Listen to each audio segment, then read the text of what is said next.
once they kind of understand these assets and liabilities of theirs, to look at each day ahead and say, first we start off with gratitude, it kind of gives a mindset. And then the next thing is just laying out your plans for the day. And not like a detailed calendar, but take the kids to school, go to work, travel, have a business dinner tonight. So I kind of know what's happening that day. From there, look at what's my emotional state currently? What am I experiencing now? Especially if it's like fears, resentments, anger, guilt, shame. It could be something else. It could just be like, I feel really solid today. But when I can take what's going to happen today and what I'm already experiencing, I can look at what I'm doing today and think, there's some character liabilities or defects that might come up. Like if I have to travel today and I've got to take 3 flights instead of 1, I can know that if I know myself, I might say I have the ability to become impatient, controlling, and look at my day to say, almost predict what are the emotional disturbances that can happen that day. And then coupled with the state that I'm in, if I'm already upset about something else, I've got a higher likelihood of going into these reactive patterns that I don't necessarily want to go into. Much like going on a trip where I would look and see what the weather's going to be. If it's going to be, looks like it's going to be rainy the whole time I'm there, I'm going to pack a raincoat. Now that doesn't mean I'm not going to get wet, but once I start getting wet, I can go get my raincoat and put it on. Same thing in this. The last part of it is to look for what I'm going to watch for because of my plans and my emotional state. Now I know that I have to watch for being like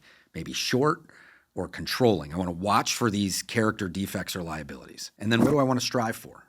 I'm going to strive for being patient, tolerant, kind.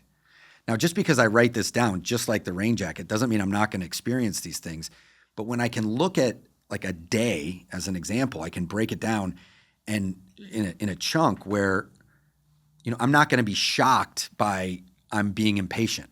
And as soon as I get impatient, I can remember this is what I want to watch out for today. So then I can, use one of the tools that I might have that I've laid out. It might just be if I'm in the airport, walk away, take a breath, and remind myself this is what I'm striving for today. And in this exercise, we're putting out in front of us what we might be experiencing based on what we know about ourselves and what we've learned about ourselves.